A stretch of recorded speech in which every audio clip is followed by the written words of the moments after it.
Hello students, मेरा नाम है भारती और आप मेरे साथ पढ़ रहे हैं कक्षा 11 की गणित। जो आज का टॉपिक है वो है प्रश्नावली 10.4 और इससे पहले प्रश्नावली 10.1, 10.2 एंड 10.3 कंप्लीट हो चुकी हैं। ठीक है, तो जो ये प्रश्नावली 10.4 है ये बेस्ड है अति परवलय पर। ठीक है, जैसे यहाँ लिखा हुआ है अति परवलय, तो ये अति परवलय पर बेस्ड है। और इससे पहले परवलय और दीर्घवृत्त आप पढ़ चुके हैं। तो जैसे परवलय और दीर्घवृत्त होता है ना, सेम वैसे ही इसमें भी कुछ कंडीशंस होती हैं, कुछ फार्मूला होता है। ठीक है, कुछ फार्मूले होते हैं। तो सेम वैसे ही आपको करना है, ज़्यादा टफ नहीं है, बिल्कुल सिंपल है। अगर आपको दीर्घवृत्त समझ में आया है, अगर आपको परवलय समझ में आया, तो अति परवलय आपको बहुत ही ईज़िली समझ में आने वाला है। ठीक है, और बहुत ही सिंपल से क्वेश्चन होते हैं। तो चलिए मैं आपको पहले समझाती हूँ कि अति परवलय ठीक है होता क्या है, या 1 मिनट मैं आपको अलग से पेपर पे समझा देती हूँ। देखिए, अति परवलय में होता क्या है समझिए। अति परवलय जैसे परवलय होता है और दीर्घवृत्त होता है ना, 2 प्रकार से बनता है, ऐसे अति परवलय भी 2 प्रकार से बनेगा। एक तो ये बनेगा, ये x एक्सिस है, ये x डैश है, ये y है एंड ये y डैश है। ठीक है, और एक अति परवलय ऐसे बनेगा। ठीक है, जैसे ये तो बन गया, एक ऐसे बनेगा, तो उसका चित्र थोड़ा सा अलग होगा। ठीक, तो पहले इसको समझिए, मैं इसको बाद में समझाऊंगी। ठीक है, एक समझ में आ जाएगा, दूसरा आपको ऑलरेडी समझ में आ ही जाएगा। ठीक है, तो अब यहाँ समझिए क्या क्या होता है। अति परवलय कुछ ऐसे बनेगा, ऐसे करके। ठीक है, और ऐसे, ये अति परवलय होता है। ठीक है, तो इसमें ना इस पॉइंट को, ठीक है, इस पॉइंट को हम शीर्ष कहते हैं। ये क्या कहते हैं? शीर्ष कहते हैं। इस पॉइंट को हम लोग क्या कहते हैं? शीर्ष। ठीक है, इस पॉइंट को शीर्ष कहते हैं। यहाँ पर भी हम शीर्ष लिख सकते हैं क्योंकि दोनों ही पॉइंट ही हमारे शीर्ष होते हैं। और यहाँ पर हमारा ओरिजिन पॉइंट होता है, यानी कि केंद्र बिंदु या मूल बिंदु कह सकते हैं। तो इस पॉइंट को हम लोग केंद्र कहते हैं।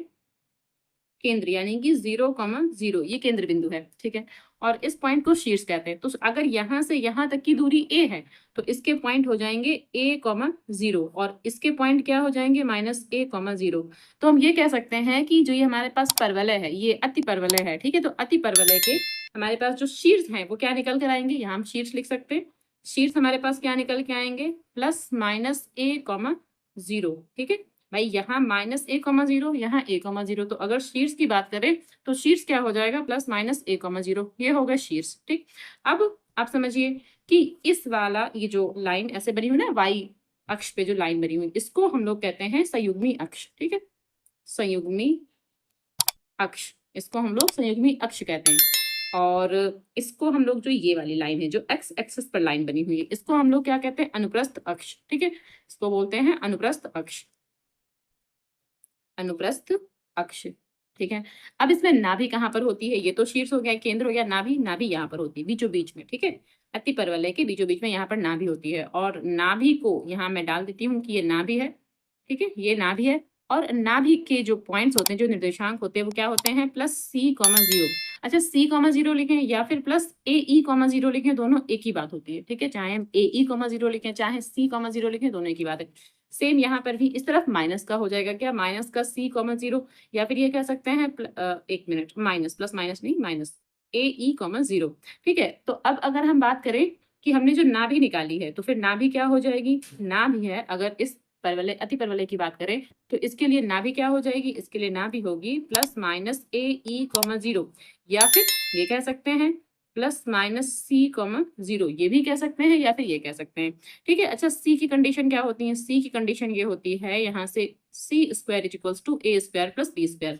ठीक है, अति परवलय के लिए जो c यहाँ हमने लिखा है, इस c के लिए फिर ये कंडीशन होगी c² = a² + b²। ठीक है, इतना समझ में आया? अब हमें इसमें क्या समझना है? जो हमारे पास ये अनुप्रस्थ अक्ष है, अनुप्रस्थ अक्ष, इसकी लंबाई क्या होती है? ठीक है, तो जो अनुप्रस्थ अक्ष है इसकी लंबाई हमें लिखना है 2a, और जो ये संयुग्मी अक्ष है इसकी लंबाई हमें लिखना है 2b। ठीक है, यहाँ से ये अनुप्रस्थ अक्ष के लिए 2a और यहाँ से 2b। अब इस अति परवलय के लिए जो समीकरण बनेगा वो क्या बनेगा? बनेगा x² upon a² minus y² upon b²। ठीक है, ये बन गया हमारे पास =1। 1 मैंने यहाँ पर नहीं लिखा, =1, ये हमारे पास समीकरण बनेगा। अच्छा, एक चीज और, अब इसकी उत्केंद्रता क्या होगी? तो अगर उत्केंद्रता की बात करते हैं, ठीक है, उत्केंद्रता, तो अगर उत्केंद्रता की बात करते हैं तो E = C/A, ये उत्केंद्रता कहलाएगी। ठीक है, ये उत्केंद्रता कहलाएगी। अच्छा, एक चीज और, अब हमने कहा था ये वाला जो अति परवलय है, ठीक है, ये तो x एक्सिस पे बना हुआ था और ये y एक्सिस पे बनेगा। तो ये कैसे बनेगा ये भी समझ लीजिए। ये जो है हमारा कुछ ऐसे बनेगा, ये ऐसे करके बनेगा। ठीक है, ये ऐसे करके बनेगा। तो इसमें कुछ चीजें ही चेंज होंगी, हालांकि सारी चीजें चेंज नहीं होंगी, कुछ थोड़ी सी चीजें हमारी चेंज हो जाएंगी। ये जो है, ठीक है, ये जो है हमारी क्या कहलाएगी? ये हमारी संयुग्मी अक्ष कहलाएगी। तो इसको हम लोग लिख देंगे संयुग्मी अक्ष, ठीक है। और ये वाली कहलाएगी अनुप्रस्थ अक्ष, अनुप्रस्थ अक्ष। बस ये समझ लीजिए कि जिस एक्सिस पर अतिपरवलय बना होता है उसे अनुप्रस्थ अक्ष कहते हैं, ठीक है। और जिस पर नहीं बना होता है, जो एक लाइन छूटी होती है एक्स एक्सिस और वाई एक्सिस में से जो भी एक लाइन छूटी होती है, उसको हम लोग संयुग्मी अक्ष कहते हैं, ठीक है। इतना समझ लीजिए। नाभि यहीं पर रहेगी, ठीक है, यहीं पर नाभि रहेगी, लेकिन इसके पॉइंट्स बदल जाएंगे। पॉइंट्स क्या हो जाएंगे? 0, माइनस ए ई, ठीक है, ये नाभि हो जाएगी। यहाँ 0 नहीं, यहाँ पॉजिटिव होगा, यहाँ निगेटिव होगा। 0, माइनस ए ई यहाँ हो जाएगा और यहाँ पॉजिटिव रहेगा, ठीक है। और यहाँ तो हमारे शीर्ष रहेंगे, यहाँ केंद्र बिंदु रहेगा और यहाँ पर भी हमारे शीर्ष ही रहेंगे। तो यहाँ पर क्या हो जाएगा? 0, ए, और यहाँ पर क्या हो जाएगा? 0, माइनस ए, ठीक है। तो आई होप आपको ये चीजें समझ में आ गई हैं कि जो एक हमारे पास अतिपरवलय बनता है वो इस तरह का बनता है और एक इस तरह का बनता है।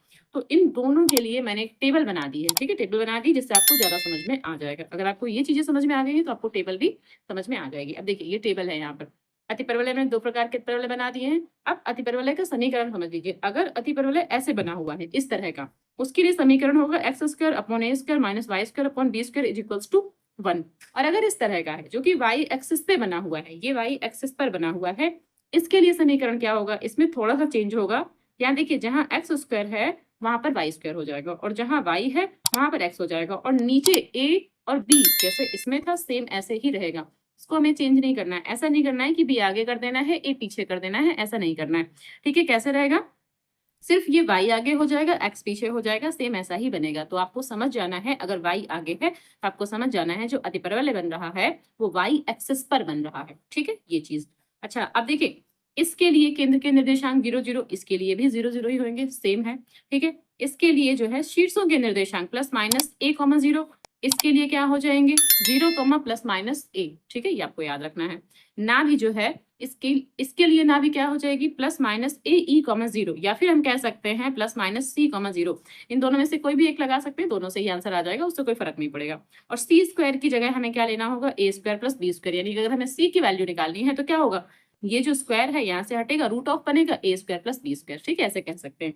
और इस वाले अतिपरवलय के लिए जो हमारे पास नाभि होगी क्या होगी? 0, प्लस माइनस ए ई, या फिर 0, प्लस माइनस सी, और सी स्क्वायर सेम यही जो यहाँ पर लिखा हुआ है, ठीक है। अब अनुप्रस्थ अक्ष की लंबाई क्या हो जाएगी? 2a, और यहाँ पर भी 2a। अच्छा, अनुप्रस्थ अक्ष की लंबाई दोनों में सेम ही रहेगी, ये चेंज नहीं होगी, आपको याद रखना है। संयुग्मी अक्ष की लंबाई भी चेंज नहीं होगी, ये भी सेम ही है दोनों में, ये भी आपको याद रखना है, ठीक है। यहाँ 2b है तो यहाँ पर भी 2b ही रहेगा। उत्केंद्रता दोनों में सेम टू सेम रहेगी, चेंज नहीं होगी, ठीक है। E is equals to root of a square plus B square upon a, या फिर ये कह सकते हैं E is equals to c upon a, ऐसे भी कह सकते हैं, ठीक है। यहाँ पर E is equals to root of a square plus B square upon a, या फिर E is equals to c upon a। तो ये उत्केंद्रता भी दोनों में सेम ही रहेगी, चेंज नहीं होगी। नाभिलंब की लंबाई भी दोनों में सेम ही रहेगी, ये भी चेंज नहीं होगी, ठीक है। 2b स्क्वायर अपॉन a यहाँ पर भी है और 2b स्क्वायर a अपॉन यहाँ पर भी है, तो सेम टू सेम रहेगा। बस कुछ चीजें हैं जो चेंज होगी, सिर्फ शीर्षों के निर्देशांक चेंज हो रहे हैं, ठीक है। उसके अलावा नाभियां चेंज हो रही हैं और इसके अलावा इस टेबल में और कुछ भी चेंज नहीं हो रहा है। तो आई होप आपके लिए जो अतिपरवलय है बहुत ही इजी होने वाला है, ठीक है। तो चलिए क्वेश्चन नंबर 1 देखते हैं इसका। अब देखिए, प्रश्नावली 10.4, ठीक है, इसमें क्या है? निम्नलिखित प्रश्न 1 से 6 तक प्रत्येक में अतिपरवलयों के शीर्षों, नाभियों के निर्देशांक, उत्केंद्रता और नाभिलंब जीवा की लंबाई ज्ञात करनी। तो इसमें हमें सिर्फ 4 चीजें ज्ञात करनी है। पहला तो शीर्षों के निर्देशांक, दूसरा नाभियों के निर्देशांक, फिर उत्केंद्रता और फिर नाभिलंब जीवा की लंबाई ज्ञात करना है, ठीक। तो हमें सिर्फ इसमें 4 चीजें ज्ञात करनी है। अच्छा, क्वेश्चन की बात करें तो बहुत ही सिंपल क्वेश्चन है, ठीक है, बहुत ही सिंपल क्वेश्चन होने वाले हैं आपके लिए। पहला क्वेश्चन क्या है? X square upon 16 minus Y square upon 9 is equals to 1, ठीक है। तो पहले पहला क्वेश्चन ही सॉल्व कर लेते हैं। अब देखिए, यहाँ पर जो हमें क्वेश्चन दे रखा है इसको हम ऐसे भी तो लिख सकते हैं, एक्स स्क्वायर अपॉन 16 को लिख सकते हैं 4 का स्क्वायर, ठीक है, माइनस वाई स्क्वायर अपॉन, और यहाँ 9 को क्या लिख सकते हैं? 3 का स्क्वायर इज इक्वल्स टू 1, ठीक है, ऐसे लिख सकते हैं। अब यहाँ पर क्या लिखेंगे? इसका जो हमारा मानक समीकरण, इसको तो इक्वेशन नंबर 1 मान लेते हैं। अब जो हमारे पास मानक समीकरण होता है अतिपरवलय का समीकरण, वो क्या है? X square upon A square minus Y square upon B square is equals to 1। इसको इक्वेशन नंबर 2 मान लेते हैं। 1 और 2 की तुलना करेंगे तो समीकरण 1 और 2 की तुलना करने पर हम क्या पाएंगे? a की वैल्यू 4 रहेगी और b की वैल्यू क्या रहेगी? 3 रहेगी, ठीक है। तो लिखेंगे तो क्या a is equals to 4 and b is equals to 3, ठीक है। जब हमने a निकाल लिया, b निकाल लिया, तो हमें सबसे पहले क्या निकालना है, हमें सबसे पहले उत्केंद्रता ई निकालनी है। ठीक है, हमें सबसे पहले क्या निकालना है, उत्केंद्रता ई निकालनी है। देखिए उत्केंद्रता ई कैसे निकालेंगे, उत्केंद्रता ई, ठीक है, उत्केंद्रता ई जो होती है क्या होती है, सी अपॉन ए, और सी की वैल्यू हमने आपको बताया कि सी की वैल्यू क्या होती है। ठीक है, सी की वैल्यू मैं यहाँ पर लिखे दे रही हूँ, ए स्क्वायर प्लस बी स्क्वायर, ऐसे करके लिखते हैं सी स्क्वायर की वैल्यू। ठीक, तो यहाँ पर तो सी है, तो यहाँ से क्या होगा, root of A square plus B square, ऐसे करके। ठीक, तो सी की जगह पर ये पूरा लिख सकते हैं, या फिर सी की वैल्यू हम अलग निकाल लें। देखिए ए स्क्वायर का मतलब 4 का स्क्वायर, ठीक है, तो 4 का स्क्वायर कितना, 16, और बी स्क्वायर यानी कि 3, तो 3 का स्क्वायर कितना हो जाएगा, 9, 9 हो जाएगा। अब सी इज इक्वल्स टू यहाँ से क्या हो जाएगा, 25, तो सी की वैल्यू क्या आ जाएगी, 5, यानी सी की वैल्यू 5 है हमारे पास। ठीक है, तो E is equals to C upon A, इसका मतलब क्या हो जाएगा, 5 अपॉन 4, यहाँ 5 और यहाँ ए की जगह 4। तो हमें जब ए पता है, बी पता है, तो हमें उत्केंद्रता और निकाल लेना। जब इतना हो जाएगा हमारे पास, तो अब हम अपना आंसर लिखना शुरू करेंगे। ठीक है, तो फर्स्ट हमें जो पूछा था, ठीक है, एक मिनट, जो फर्स्ट हमें पूछा था वो क्या पूछा था, शीर्षों के निर्देशांक, शीर्षों के निर्देशांक, और शीर्षों के निर्देशांक के लिए हम जानते हैं, ठीक है, क्या है, प्लस ए कॉमा जीरो, एक मिनट, प्लस माइनस, ठीक है, प्लस माइनस ए कॉमा जीरो। अच्छा, प्लस माइनस ए कॉमा जीरो का मतलब क्या, ए की वैल्यू 4 है हमारे पास, तो यहाँ से क्या रहेगा इसका answer, plus minus 4 comma zero, ये हमारे आ गए शीर्षों के निर्देशांक। ठीक है, और यही वाला जो परवलय है, ठीक है, अति परवलय जो है वो यही वाला यूज होगा। इसमें जितनी भी यहाँ पर कंडीशन है, सारी की सारी यही कंडीशन यूज होंगी, ये वाला नहीं होगा। जो एक्स अक्ष पे बना हुआ है अति परवलय, वही वाला यूज होना है, ये कह सकते हैं। ठीक है, क्यों ऐसा, क्योंकि हम जानते हैं यहाँ पर एक्स स्क्वायर आगे है, यहाँ एक्स स्क्वायर आगे है, तो अति परवलय हमारा यही वाला यूज होगा, एक्स स्क्वायर वाला। अगर वाई स्क्वायर आगे होता तो सारी की सारी कंडीशन ये वाली यूज होती। ठीक है, तो अभी हम ये वाली कंडीशन सारी की सारी यूज कर रहे हैं। ठीक, तो शीर्षों के निर्देशांक क्या हो गया, प्लस माइनस ए कॉमा जीरो। ठीक है, तो एक आंसर हमने ये निकाला। सेकेंड आंसर हमें पूछा था कि नाभियों के निर्देशांक, ठीक है, नाभियों के निर्देशांक, तो नाभियों के निर्देशांक क्या है, प्लस माइनस ए ई, ठीक है, यहाँ कॉमा नहीं है, प्लस माइनस ए ई कॉमा जीरो, ये है नाभियों के निर्देशांक। ठीक, तो यहाँ से क्या हो जाएगा, प्लस माइनस ए ई। अब देखिए ए की वैल्यू हमारे पास क्या, या हम डायरेक्टली सी कॉमा जीरो भी लिख सकते हैं, ठीक है, या फिर हम ऐसे कह सकते हैं कि plus minus C comma zero, ऐसे भी तो कह सकते हैं कि plus minus C comma zero. तो यहाँ देखिए सी और सी की वैल्यू हमारे पास क्या है, ये 5 है। ठीक है, सी की वैल्यू हमने 5 निकाली थी, तो यहाँ पर हम डायरेक्टली लिख सकते हैं 5 कॉमा जीरो, तो ये हमारा आंसर आ गया, या प्लस माइनस और थोड़ा पास में लिखते हैं ऐसे। तो एक आंसर हमारा ये आ गया। और थर्ड हमारा क्या है, ठीक है, अच्छा इससे भी निकाल सकते हैं। इससे कैसे निकाल सकते हैं, देखिए इससे कैसे निकालेंगे, ये तो सी कॉमा जीरो को हमने 5 कॉमा जीरो लिख दिया। इससे कैसे, ए की वैल्यू कितनी रहेगी 4, तो यहाँ हम पहले 4 लिखेंगे। ई की वैल्यू हमने क्या निकाल के रखी है, अभी अभी यहाँ पर देखिए 5/4। ठीक है, तो यहाँ पर 5/4 और ये रहेगा मल्टीप्लाई में, तो यहाँ से 4 से 4 हो गया कैंसिल, कॉमा जीरो। ठीक है, अब यहाँ से क्या 5 कॉमा जीरो, और ये क्या है क्या था, प्लस माइनस, तो यहाँ पर तो ऐसे प्लस माइनस लगा देंगे ऐसे करके। ठीक है, तो देखिए चाहे आप इससे निकालें चाहे इससे निकालें, आंसर हमारा सेम ही आएगा। ठीक है, तो ये हो गया नाभियों के निर्देशांक। अब हमें पूछा है उत्केंद्रता, तो हम क्या लिखेंगे, उत्केंद्रता, तो उत्केंद्रता ई जो कि हमने निकाल के रखा है पहले से यहाँ 5/4। ठीक, तो यहाँ तो डायरेक्टली हम लिख सकते हैं क्योंकि हमने यहाँ निकाल दिया हुआ है। तो एक आंसर तो हमारा ये हो गया। एक फोर्थ हमें पूछा था कि नाभिलंब जीवा की लंबाई। ठीक है, हमें पूछा है नाभिलंब जीवा की लंबाई, तो नाभिलंब जीवा की लंबाई जो कि होती है 2b² अपॉन ए, और ये दोनों में सेम ही रहती है। तो यहाँ पर 2 और b², b की वैल्यू 3 है हमारे पास। ठीक है, b की वैल्यू 3 है, तो b² का मतलब कितना हो जाएगा हमारे पास 9, तो यहाँ 9, और a की वैल्यू कितनी 4 है, तो यहाँ पर 4, 5 2 1 जा 2, 2 2 जा 4, तो यहाँ से आ जाएगा 9/2। ठीक है, और ये पूरा आंसर हो गया, यानी फर्स्ट सेकेंड थर्ड फोर्थ, ये पूरा का पूरा आंसर हो जाएगा, एंड ये कंप्लीट हो गया। ठीक है, क्वेश्चन नंबर 2 है y² upon 9 minus x² upon 27 is equals to 1। ठीक, तो यहाँ पर जो अतिपरवलय लगेगा वो लगेगा जो y एक्सिस पर बना हुआ था, तो सारी की सारी कंडीशन उसी की लगेगी इसमें। ठीक, तो यहाँ पर इसको हम अच्छा क्या लिख सकते हैं, तो उसको देखिए क्या लिख सकते हैं, y², एक मिनट, इसको लिख सकते हैं y² अपॉन 9 को लिख सकते हैं 3 का स्क्वायर। ठीक है, 3 का स्क्वायर 9 को लिखा जा सकता है, और यहाँ पर माइनस, अच्छा 27 को हम लिख नहीं सकते स्क्वायर के रूप में, तो ऐसे कर सकते हैं x² अपॉन रूट ऑफ 27 का स्क्वायर। ठीक है, क्यूब तो बन रहा है इसका, लेकिन यहाँ स्क्वायर नहीं बन रहा है, इसलिए इसको हम लिखेंगे 27 को रूट ऑफ 27 का स्क्वायर इज इक्वल्स टू 1, और इसको मान लेंगे इक्वेशन नंबर 1। अब यहाँ पर जो अतिपरवलय लगेगा वो कौन सा लगेगा, Y square upon A square minus X square upon B square is equals to 1। ये इक्वेशन नंबर 2 है। तो समीकरण 1 और 2 की तुलना करेंगे, तो समीकरण 1 व सेकेंड, फर्स्ट व सेकेंड की तुलना करने पर, ठीक है, तुलना करने पर अब हम इन दोनों का कंपेयर करेंगे तो ए की वैल्यू क्या निकल के आएगी, 3। ठीक है, चाहे इसको ऐसे ब्रैकेट में कर ले, तो ए की वैल्यू तो 3 आ जाएगी और बी की जो वैल्यू आएगी √27। ठीक है, ये बी की वैल्यू रहेगी। अब हमें सबसे पहले क्या निकालना है, सी निकालना है। तो सी की जो वैल्यू होती है वो कैसे होती है, ए स्क्वायर प्लस बी स्क्वायर। सी की वैल्यू हम ऐसे क्यों निकालते हैं, तो यहाँ से क्या कर देंगे, √(a²) यानी कि 3 का स्क्वायर, ठीक है, बी स्क्वायर यानी कि √27 का स्क्वायर, या फिर पूरा का पूरा ही लिख सकते थे। ठीक है भाई, ए स्क्वायर की जगह पूरा का पूरा 9 लिखते थे और बी स्क्वायर की जगह 27 ऐसे भी लिखा जा सकता था। तो सी इज इक्वल्स टू यहाँ से 9 और यहाँ से क्या 27, इनको आपस में जोड़ेंगे तो 36 हो जाएगा। और 36 का रूट ऑफ कितना 6 आता है, यानी कि सी की वैल्यू हमने 6 निकाल ली। इतना हमने काम कर लिया। ठीक, अब हमें क्या पूछा था, सबसे पहले हमें क्या पूछा, शीर्षों के निर्देशांक। तो फर्स्ट नंबर पे हम क्या लिखेंगे, शीर्षों के निर्देशांक। तो शीर्षों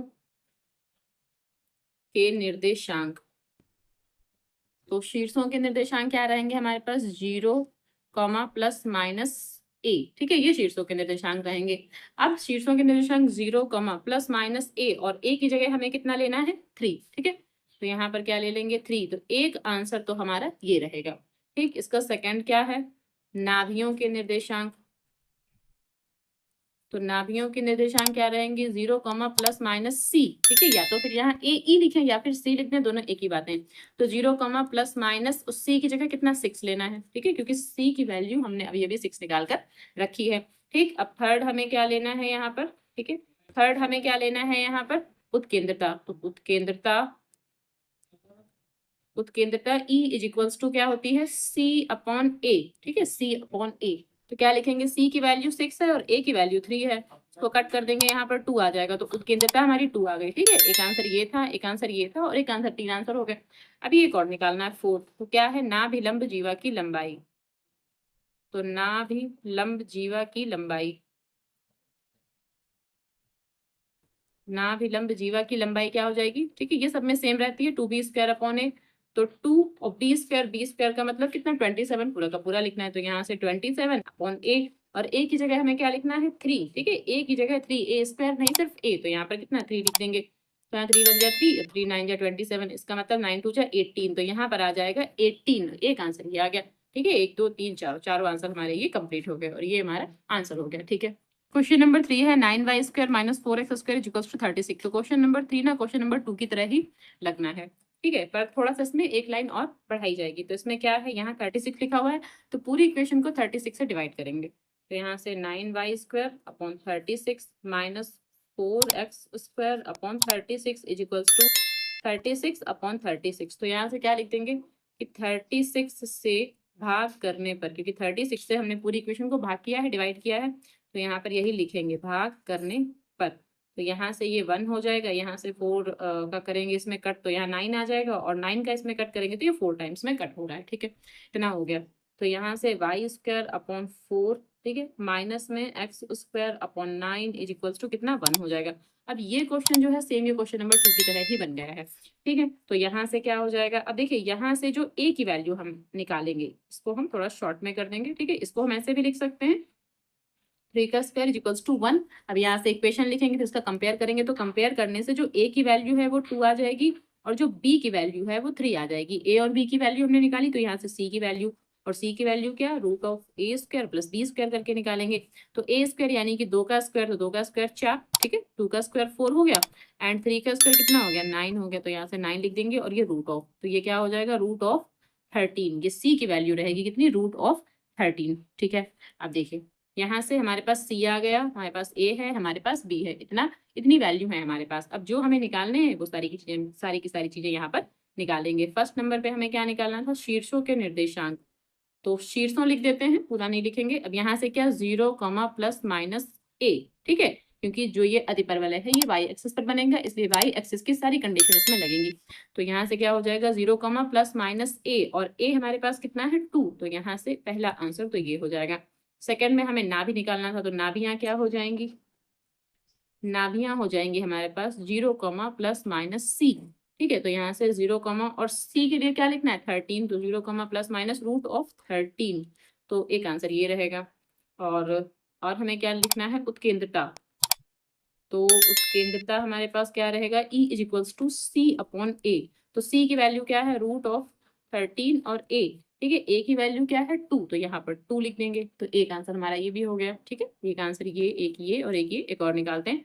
और फोर्थ है हमारे पास, एक मिनट, फोर्थ है हमारे पास क्या नाभिलंब जीवा की लंबाई।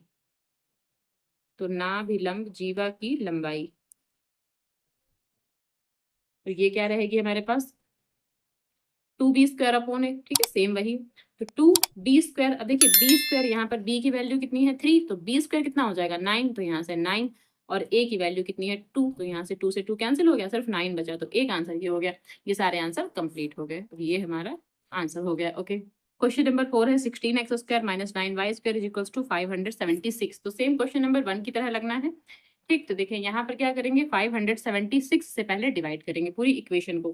तो यहाँ से 16x² upon 576 minus 9y² upon में 576 इज इक्वल्स टू 576 अपॉन में 576। और यहाँ पर क्या लिखेंगे 576 से भाग करने पर। ठीक है, भाग करने पर, ये हमने लिख लिया यहाँ पर। ओके, एंड अब इसको कट करेंगे तो 16 1 जा 16 और यहाँ पे 16 3 जा, ठीक है 48। और यहाँ से 9 बचेगा या 96, तो 16 और 6 जा 96। ठीक है, और यहाँ से 9 1 जा 9 और 9 6 जा 54, 3 बचेगा 36, तो 9 4 जा। ठीक, कुछ इतना हमारे पास बन के आ रहा है। तो यहाँ से क्या x² अपॉन 36 को हम लिख सकते हैं 6 का स्क्वायर। ठीक है, यहाँ से y² और 64 को हम लिख सकते हैं 8 का स्क्वायर। ठीक है, इक्वल्स टू 1। अब देखिए यहाँ x² आगे है। ठीक है, x² आगे है, तो आपको समझ में आ गया ना कि जो हमारे पास अतिपरवलय बनेगा वो x एक्सिस वाला अतिपरवलय हमको लेना है। तो ये वैल्यू a की है, ये वैल्यू b की है, और सारी कंडीशन कौन सी लगेगी जो x एक्सिस के लिए बनी थी। ठीक है, a is equals to 6, b is equals to 8। तो हमें c निकालना है। ठीक है, जब a और b की वैल्यू पता है तो c निकालना है। c कैसे root of a² plus b²। तो यहाँ से क्या हो जाएगा a² यानी कि 6 का स्क्वायर तो 36, b² यानी कि 8 का स्क्वायर तो 64। तो यहाँ से क्या आ गया रूट ऑफ 100। तो c इज इक्वल्स टू कितना 10। ठीक है भाई, 100 है तो फिर 10 हो जाएगा। c की वैल्यू 10 आ गई। हमारे पास a है, b है एंड c है, तीनों वैल्यू पता है। अब आराम से यहाँ पर सारी की सारी वैल्यूज निकल आएंगी। तो फर्स्ट हमें बोला था शीर्ष। ठीक है, तो शीर्षों क्या रहेंगे, इसके शीर्षों के निर्देशांक क्या हो जाएगा प्लस माइनस a, 0। ठीक है, क्योंकि हमारा जो ये अतिपरवलय है वो x एक्सिस पर बनना है, इस वजह से यहाँ पर प्लस माइनस a, 0 हमें लेना है। तो यहाँ पर प्लस माइनस a के लिए है 6, तो 6, 0। सेकेंड हमारा रहेगा नाभियां।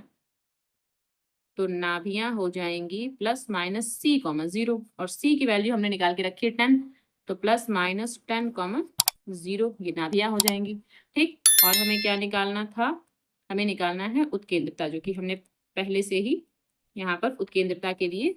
तो देखिए उत्केंद्रता जो E है, E का होता है c अपॉन a। ठीक है, क्योंकि हमने पहले से यहाँ पर c निकाल के रखा है उत्केंद्रता के लिए। तो यहाँ से क्या हो जाएगा 10, और a की वैल्यू कितनी रहेगी हमारे पास 6, तो यहाँ से लिख देंगे 6 और इसको कट कर देंगे। यहाँ 5, यहाँ 3, तो आ जाएगा 5/3। एक आंसर ये। ठीक है, एक आंसर ये है, एक ये है और एक ये हो गया। एक आंसर और निकालना है उसका नाभिलंब।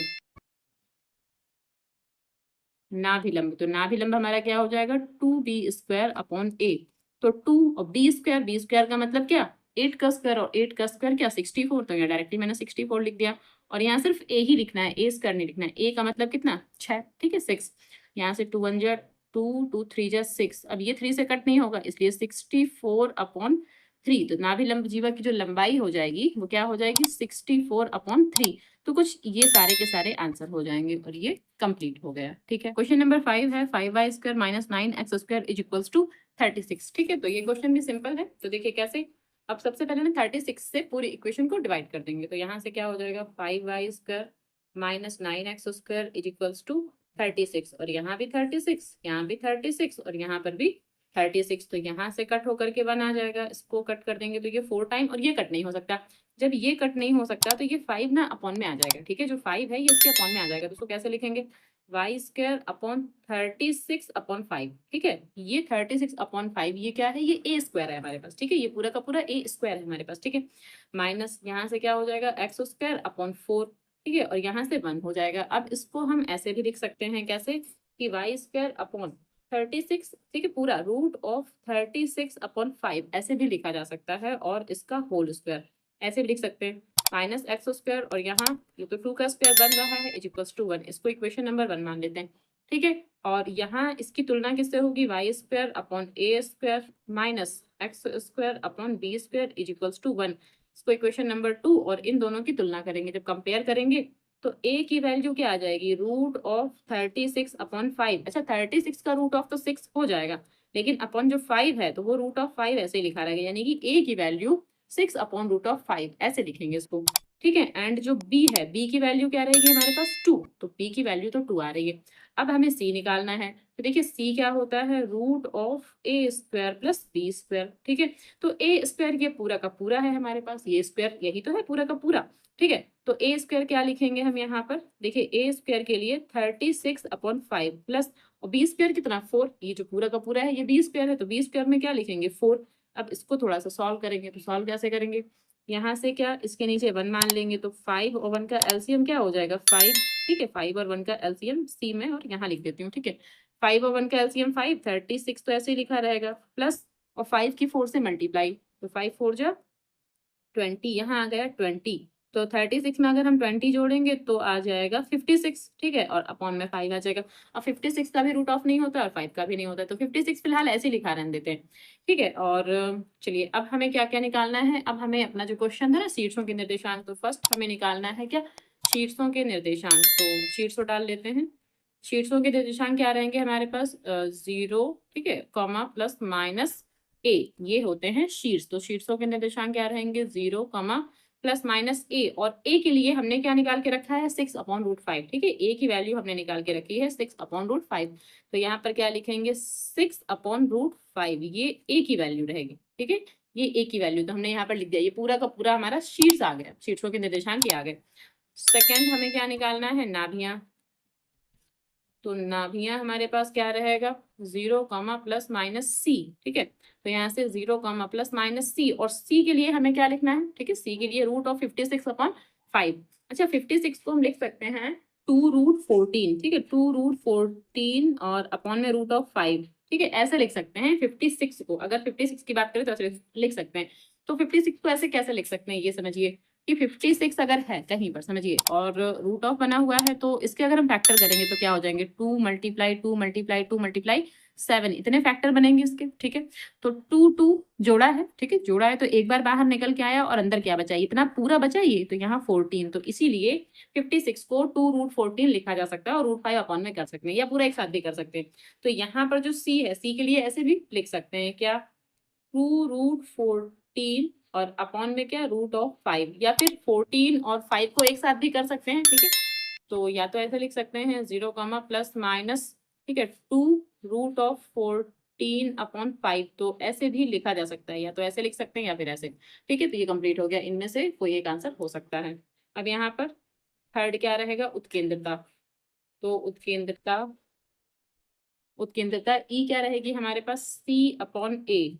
अच्छा, सी की वैल्यू हमने अभी अभी निकाली है। ठीक है, सी की वैल्यू जो है हमने अभी निकाली, क्या 2√14/√5 और मल्टीप्लाई में ए, और ए हमारे पास क्या है, देखिए जो ए की वैल्यू है, ठीक है, एक मिनट, यहाँ जो ए की वैल्यू है 6/√5 है, तो यहाँ 6 तो यहाँ, अच्छा यहाँ लिखेंगे क्योंकि ए अपॉन में है, तो 6 यहाँ लिखेंगे, और जो √5 है यहाँ अपॉन में आ जाएगा, तो यहाँ से ये हो गया कैंसिल। ठीक, फिर यहाँ 2 1 जा 2, 2 3 जा 6, तो ये भी कैंसिल हो गया आपस में। तो हमारे पास बचा क्या, √14, 14 तो बचा, अपॉन में 3 और बचा हमारे पास। जो उत्केंद्रता ई है वो ये निकल गया, यानी एक आंसर हमारा ये भी रहेगा उत्केंद्रता ई के लिए। और फोर्थ हमें निकालना था नाभिलंब जीवा। तो नाभिलंब जीवा, और नाभिलंब जीवा हमारे पास क्या रहेगा, 2b² a। तो 2 तो ठीक है, b², अब b² का मतलब कितना है, यहाँ b² है, यानी कि यहाँ पर 4, तो b² का मतलब क्या रहेगा 4, तो 2 मल्टीप्लाई 4, और a की वैल्यू क्या हमने निकाल के रखी है, यहाँ देखिए a की वैल्यू 6/√5, तो यहाँ से a की जगह 6/√5, और जो √5 अपॉन में है उसको यहाँ ऊपर ले जाएंगे, ठीक, अब इसको कट करेंगे 2 3 जा, तो यहाँ से जो आंसर आएगा मैं यहाँ लिख देती हूँ क्या, ये 4 तो लिखा रहेगा, ये √5 भी लिखा रहेगा और ये अपॉन में 3, तो कुछ इतना आंसर आया। ठीक है, तो आंसर मैं आपको बता देती हूँ। एक आंसर ये रहेगा हमारे पास, ये वाला। ठीक है, जो कि शीर्ष है।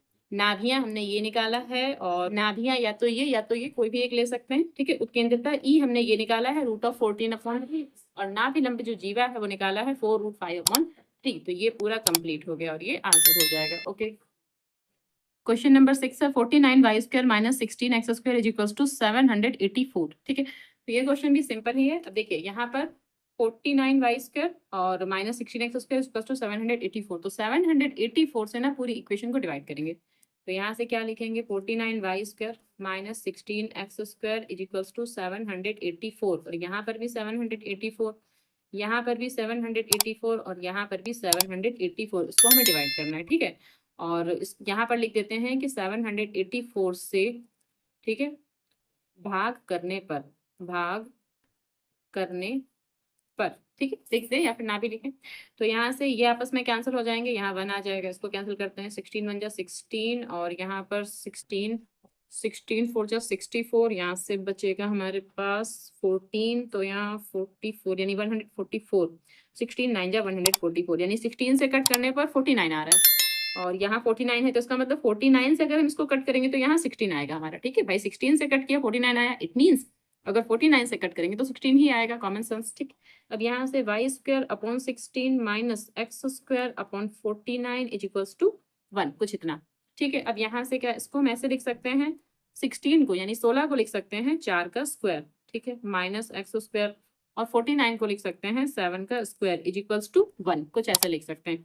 ठीक है, ये इक्वेशन नंबर इसको 1 मान लेते हैं। इसका कंपेयर किससे करेंगे, y²/a² - x²/b² = 1, और ये इक्वेशन नंबर 2।